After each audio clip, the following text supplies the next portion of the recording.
Marie's magical journey through France. Marie stood on the balcony of her quaint Parisian apartment, the Eiffel Tower twinkling in the distance. Her heart fluttered with excitement.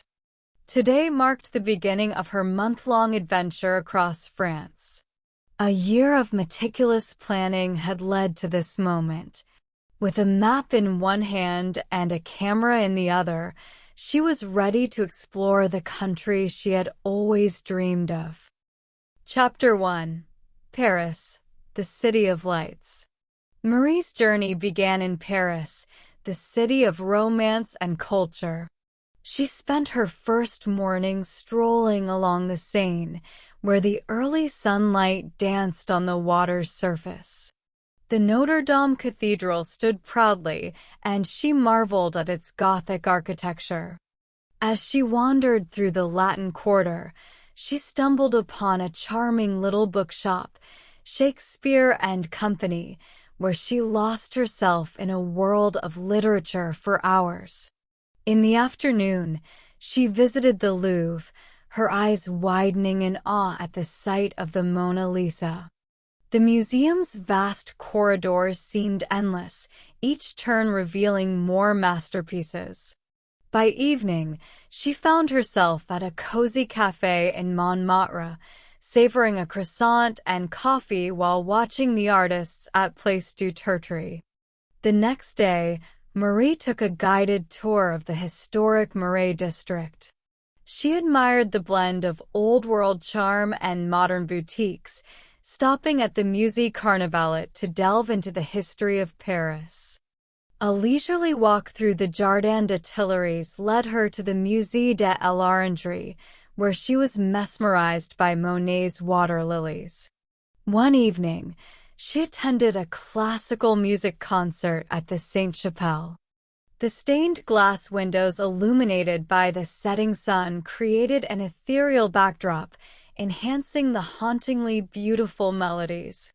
As she left, the city was aglow with twinkling lights, and she felt a deep connection to the city's vibrant energy. Chapter 2. Loire Valley, the Land of Chateaux. Leaving Paris behind, Marie's next destination was the Loire Valley, famous for its stunning chateaux. Her first stop was Château de Chambord, a grand Renaissance castle surrounded by lush forests. She felt like a princess as she explored its opulent rooms and expansive gardens. The double helix staircase, rumored to be designed by Leonardo da Vinci, was particularly enchanting. The following days were spent visiting Château de Chenonceau, with its elegant arches spanning the river Cher, and Château de Villandry, known for its beautiful terraced gardens. Each chateau had its own unique charm and history, and Marie was captivated by the stories they held.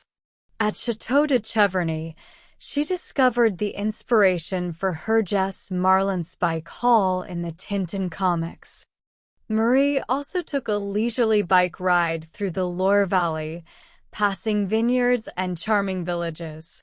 She stopped at a local winery, where the owner, Monsieur Dupont, gave her a personal tour of the vineyards and cellars.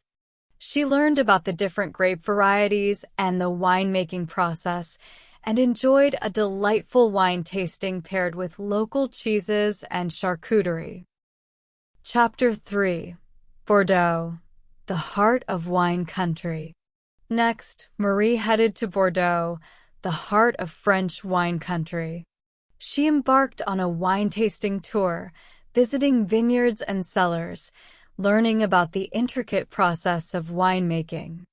At Château Margaux, she tasted some of the finest wines, their rich flavors dancing on her palate. She also visited Château Pape Clement, one of the oldest Grand Crus in Bordeaux, where she learned about the estate's long history and dedication to tradition. One evening, she joined a river cruise along the Garonne, the setting sun casting a golden glow over the vineyards. The tranquility of the moment, combined with the exquisite wine and the gentle lapping of the water, created a memory she would cherish forever. She made friends with fellow travelers, sharing stories and laughter over glasses of wine. Marie also explored the city of Bordeaux itself. She marveled at the Gothic Saint André Cathedral and took a leisurely walk through the historic district, admiring the 18th century architecture. At Place de la Bourse, she watched the famous water mirror reflect the elegant buildings, creating a magical scene. Chapter 4. Provence. Fields of Lavender. Marie's journey continued to Provence, a region renowned for its picturesque landscapes. The air was filled with the sweet scent of lavender as she wandered through endless purple fields. She visited the charming village of Gourds, perched on a hilltop, its stone houses glowing in the warm sunlight. The view of the Loire Valley was breathtaking, and she spent hours capturing its beauty with her camera. In Avignon, she explored the majestic Palais des Papes, a symbol of the city's rich history. She also attended a local market in Aix-en-Provence, where she sampled fresh produce, cheeses, and olives, immersing herself in the flavors of Provence. The vibrant colors and lively atmosphere of the market were intoxicating, and she couldn't resist buying some lavender sachets and handmade soaps as souvenirs. One day, Marie took a scenic drive to the gorges du Verdon, often called the Grand Canyon of Europe. The turquoise waters of the Verdon River and the dramatic cliffs left her in awe. She rented a kayak and paddled through the gorge, feeling a sense of adventure and freedom. Chapter 5. French Riviera. Glamour and Glitz. The French Riviera was next on Marie's itinerary. She arrived in Nice, where the azure waters of the Mediterranean Sea sparkled under the sun. She strolled along the Promenade d'Anglais, feeling the soft sea breeze on her face. The city's vibrant markets and charming old town, with its narrow streets and colorful buildings, captivated her.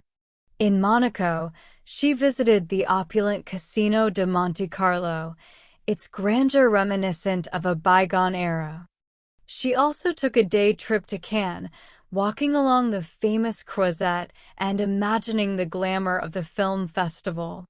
She enjoyed a luxurious afternoon at a beach club, lounging on a sunbed and taking refreshing dips in the sea. One evening, Marie dined at a Michelin-starred restaurant in Antibes, savoring exquisite dishes prepared with fresh, local ingredients. The flavors were a revelation, and the view of the Mediterranean from the terrace added to the magic of the evening. Chapter 6. Normandy. Echoes of History. Marie's final destination was Normandy, a region steeped in history. She visited the D-Day landing beaches, feeling a profound sense of respect and gratitude. The American cemetery in Colleville-sur-Mer was a poignant reminder of the sacrifices made during World War II. She took a guided tour of the beaches, hearing stories of bravery and resilience that brought tears to her eyes. In Bayeux, she admired the famous tapestry depicting the Norman conquest, its intricate details telling a story over 1,000 years old. She also explored the charming harbor town of Honfleur, with its colorful houses and lively atmosphere. The picturesque old port, with its boats bobbing in the water and the reflection of the buildings, was a perfect spot for a leisurely lunch. Marie also visited Mont Saint-Michel, the iconic abbey perched on a rocky island. She marveled at the medieval architecture and the breathtaking views from the top. As she walked through the narrow streets, She felt as if she had stepped back in time. As Marie's journey came to an end, she returned to Paris, her heart full of memories and her soul enriched by the beauty and history of France. She stood once more on her balcony, gazing at the Eiffel Tower, grateful for the adventure that had transformed her. Marie knew that this was not the end, but the beginning of a lifelong love affair with France. She vowed to return, to discover more hidden gems, and to relive the magic of her journey. And so, with a heart full of dreams and a spirit ready for new adventures, Marie closed her eyes, letting the memories of her magical journey through France envelop her like a warm embrace.